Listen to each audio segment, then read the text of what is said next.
Good evening and welcome to another exciting edition of A Cuppa with Nomcebo.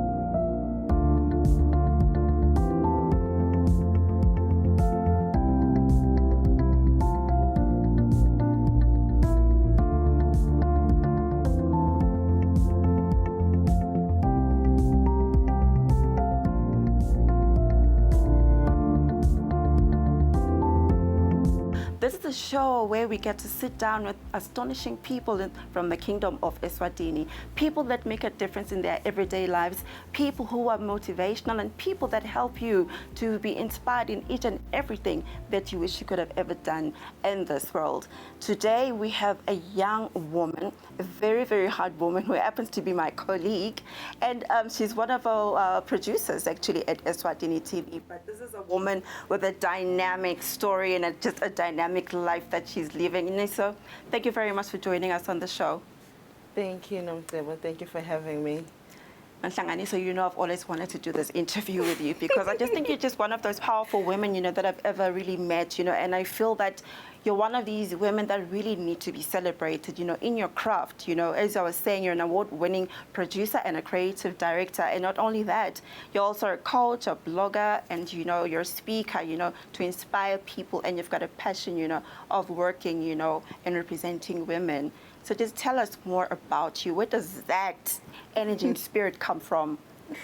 Thank you, Nomcebo. Where do I even start? It's a lot.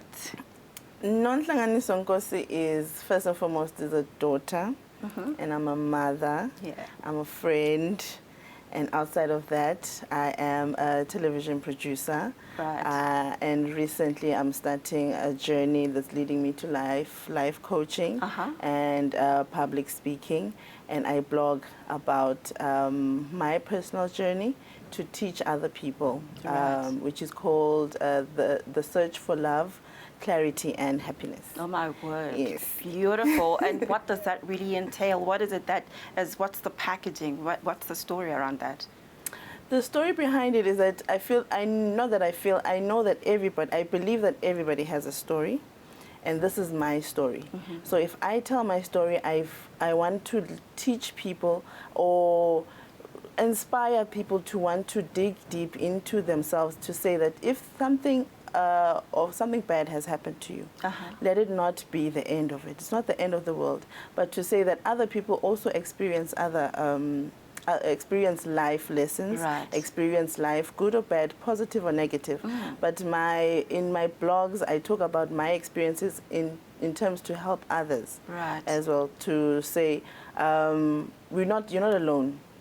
So that's one of the reasons why I started the blog. And one of my passions is writing. I'm very, very good at it. No, trust me, I've read, some of your work. It is really brilliant. And what I like, about your work, that you blog, it's so important. Those are big stories. Stories that really need to be told and stories that really need to be out there, because in life at times we tend to get carried away. And, as you said, at times you'll feel like, I'm going through this challenge, and I don't even know what to do. But, you are one of those women, that are just reminding us that, there's that light at the end of the tunnel that is really brilliant. And not only that, so what I really also admire about you, is the way you interact your values. You're putting women first. What drives you to do that? I come from a family of women. Right. So my grandmother had 5 girls. The 5 girls had girls, which is us. And then just now, the nephews, nieces are girls. Oh, nephews are boys. Pardon me. So I come from a very dynamic family of strong women. So I'd like to say it's in my genes, really. Yeah, it's genetic, growing up. All 5 of my mothers have inspired me. They've inspired and they've played a role in who I am today. So whenever I go through something, I always say, what would Mami Nceda do? Right. What would Mami Nozipho do? What would my mom do? What would Mami T Nomthandazo do? So they're all very different and have different personalities. Yeah. But they've all have taught me personally and helped me to be the woman that I am today. And I don't think I would have survived some of the hurdles that I've survived without those strong women in my life. That's very interesting, and I guess it'll probably describe your, your other name. You call yourself Soul Rose, if I'm not mistaken. Yes, tell us about that name. Well, Soul Rose, I got it actually when I was it was primary school. I used to, people that don't know, I do poetry. Wow, I didn't know that. And I've known you for years. I did poetry. I used to be a poet. I say used to because I don't recite anymore. Right now I just write. And I used to be part of a debate team in primary school. And one of my teachers said something to me. They said, when you speak, you're so soulful, and when you argue, you don't argue with aggression. You're just so soulful, and you always put your point across so nicely. So I think you just got soul. You're just a soul rose, right? So one of my teachers said that to me. I was like, oh, okay, and I forgot about it. It was just a compliment. And when I moved to high school, how high school kids are. Then you start to have your own little persona and stuff, starting to discover myself. And I discovered that I'm much more of a soul sister. Right. I'm much more of an African. I'm not into gold and glitter, I'm much more into your African patterns and stuff. So I discovered myself, and I actually saw myself as Jill Scott. I used to call myself Jill Scott. Actually, you look like Jill Scott today. I don't know why you'd argue with those Jill Scott I call her my twin. It is very interesting to have it in you. Trust me. I hope one day she's going to watch this show and you'll be like, come on now, I'm going to Africa and meet my sister. Oh, yes. But I guess having those positive affirmations from a young age is so important when grooming, a girl child or a boy child. I guess that's what happened for you. Yes. That is really great. We're going to take a quick commercial break, and we are going to talk more with Nomcebo. Ngosi.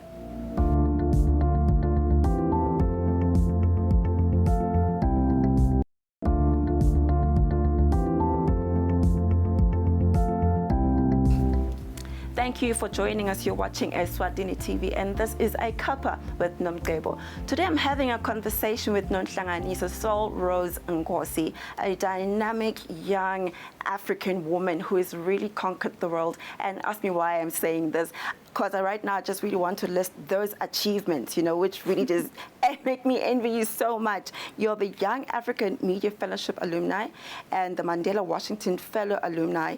You also do the Young African Leadership Initiative, as well as an executive producer for TEDx Kwamila Street. Are you that busy? Tell me about that. So many achievements, and to me, I'm just seeing a very busy young woman here. I am. I try to be quite busy. Most of Eswatini TV keeps me busy 80% of the time. But this is just stuff that I've done outside of Eswatini TV. The Young African Leaders Initiative. Initially, it was I did it because I was one of the programs that I did was gender-based. So we're talking about gender links, which is the documentary that actually won the award, which was called Women. Lovely.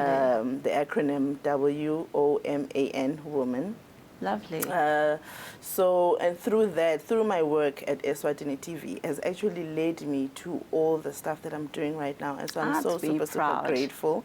And I started out, I'm actually the first camera woman in Swaziland and in Eswatini TV. Right.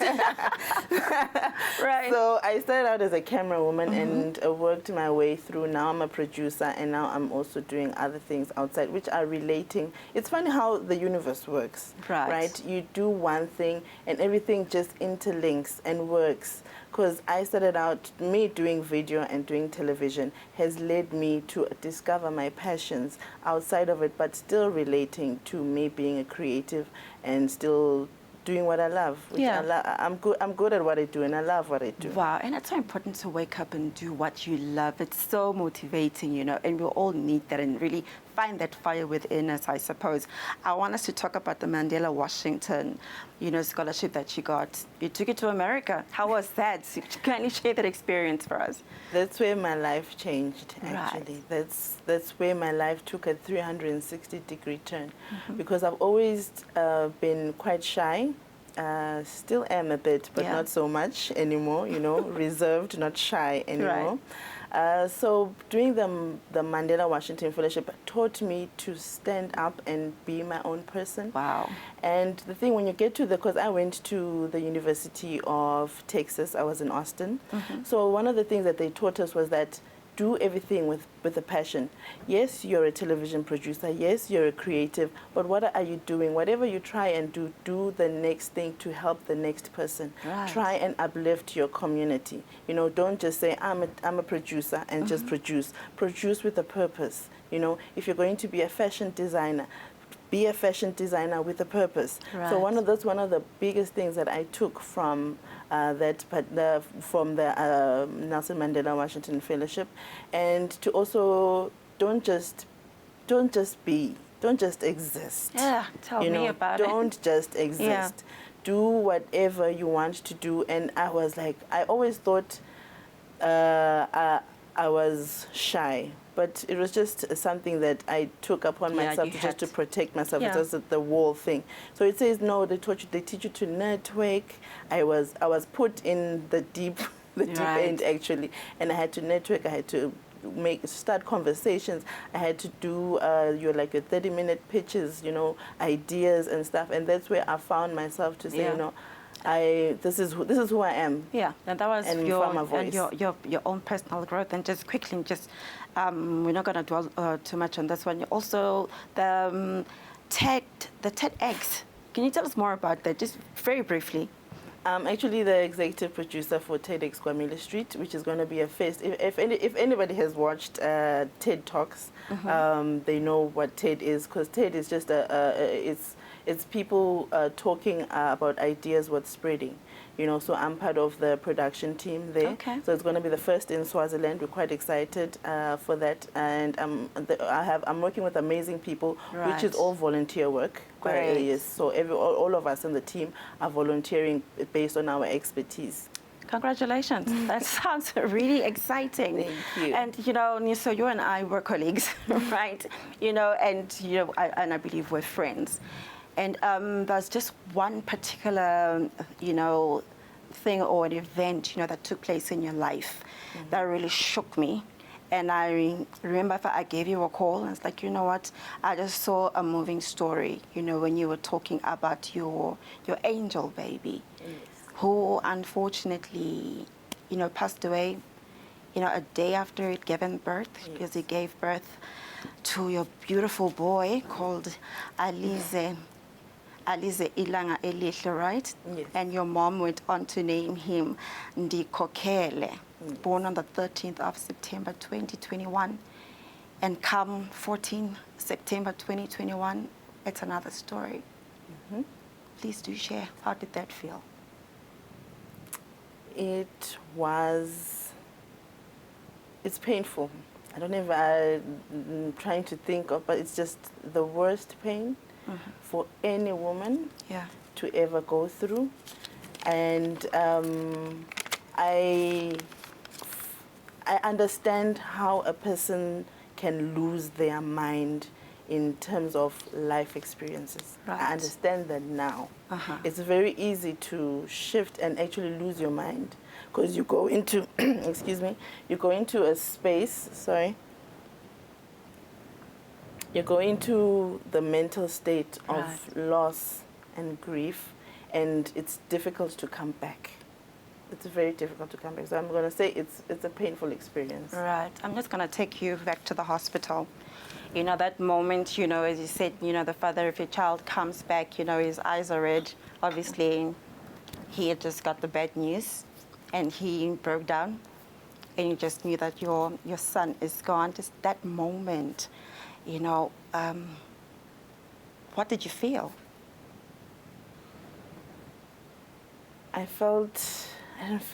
be honest, I didn't feel anything at that moment. I didn't feel anything. I just remember ringing in my head because the previous night I could hear him crying. And because I had a C-section, yeah. they said I can only see him in the morning. Right. And because I was still numb, my feet were still numb. So I remember as Aliza's father walked in and told me the news, I just remember hearing his cry. Yes, you do mention it in the Yes, blog I just that you remember wrote. hearing his cry, and While you were in your ward, yes, and he's in ICU, and you'd hear Aliza cry, right? And I was like, no, it can't, because I remember his father fell to his feet, and actually, because I was laying on the bed, and he kept on saying, I'm sorry, I'm sorry, I'm sorry, and his sorry just felt like an echo, you know, and I think I had an out-of-body experience, because I could actually see Aliza just lying there lifeless and not crying anymore, because his cry was hope for me. Yes, To say no, he's gonna be okay, because he was born 8 weeks right before. Yeah, he was a premature baby. He was born at 8 months. Yeah, and the doctors did give you hope, because in your blog you do mention that a doctor said to you, you are going to be breastfeeding your son in the afternoon. Gave me hope. Yeah. That gave me hope. One of the doctors, after she had explained everything, because I was still a bit drowsy, so she explained everything to my mom and Aliza's father, and when she came to me, she explained to me, but I was a bit drowsy, and she said, you know what, don't worry, by the end of today you're gonna be breastfeeding. Yes. So get your pump, pump your milk ready. So that gave me hope. I was hopeful. And there you are, Niso. You have your baby, you see your baby, you kiss the baby, you know, before he goes into the ICU. The little, you know, pumpkin is alive, you know, you're holding it, he's warm. And then the next thing, a baby is no longer there, you know, he's gone. And in your blog, you are very, very honest and very, very open, to a point where you actually did post, you know, the pictures holding your lifeless child. I'm a woman and I'm a parent. I just cannot comprehend, you know, the type of pain, you know, and strength that you had at that particular time, holding, you know, your lifeless baby. It was, And dressing him up as well in these new clothes. Dressing him up was the most difficult, because nobody wants to dress up. You're gone. Your baby's gone. Yeah. And it all comes back, and then you reflect on, when you bought the clothes, everything it happens so quickly. Yeah. And I remember that feeling as if he was still there. You know, like I feel like he was just going, his eyes are going to open, and you know, and as I was dressing, I was hoping that, okay, just wake up, you know. Yeah. That must have been. Yeah, tough. Please don't sleep for long. I remember thinking that, please don't sleep for long. You just need to wake up, because now I'm here. I wasn't here when you passed, but now that you can hear me, and you can hear me and your father, please wake up. I kept on thinking that to my head. But no, unfortunately, he did not wake up. It's hard. It was hard. It was difficult. Right. It was difficult. Yeah. And you cannot give birth on one day and the following day you are burying your child. It was the worst experience of my entire life, and I do not wish that upon anyone. And I remember when we were at the graveside, as his small little coffin was just, you know, on the ground there, I almost threw myself in there. Yeah. I almost threw myself in there with him because I could not understand that now he's going to be left here all by myself. It doesn't end for me. It didn't end for me being his mother. Yeah. The day that he passed, and the day that I buried him, and the day that I went home without him, I'm still his mother. And what was that like, that first day you went home without him, you know? You've buried your angel baby. Like I said, it's easy for any person to lose their mind. I did not see a future for myself. I remember because at home you can actually see the gravesite. You can see the graveyard from home. From home. From where, yes, it's like it's on the mountain where the graveyard is. So from where I was sitting, I just remember just looking there and thinking, oh, my child is feeling cold. Right. And I felt the cold. Yeah. I remember just thinking, oh, what if he wakes up and it's dark in there? And I was in a dark place myself. Yeah. Like I said, it's easy to lose your mind. Right. When a life experience like this happens. I don't wanna say I don't have the explanation of what kept me going, but I did start to move. Wow. You know, one step at a time. Yes. And it's difficult to sit there. You're sitting there, you know, you've got a C-section, you know, but you're not, and then your boobs are itching, your boobs are creating milk, but you can't breastfeed, all of those things, and you're looking at yourself in the mirror, you're like thinking, how did I get here? Why me? And you always ask yourself, why me? Yeah. And they say you don't ask why me, but you do. Why me? Because you're thinking, why would I deserve such a painful experience? Yes. Why would I deserve such a painful experience? Especially, you know, as you know, young parents.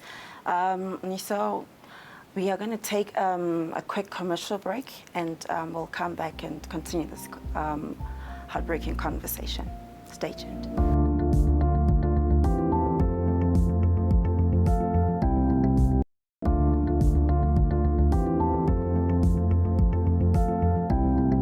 With Nomcebo, and today's conversation is one emotional one, as I am sitting here with a dynamic woman with many achievements, beautiful woman, a hardworking woman, but lost, you know, her child at childbirth. The child passed away a day after he was born, and she had to endure all of that pain as a mother, holding your child while your child is alive and holding your child when he's lost his life.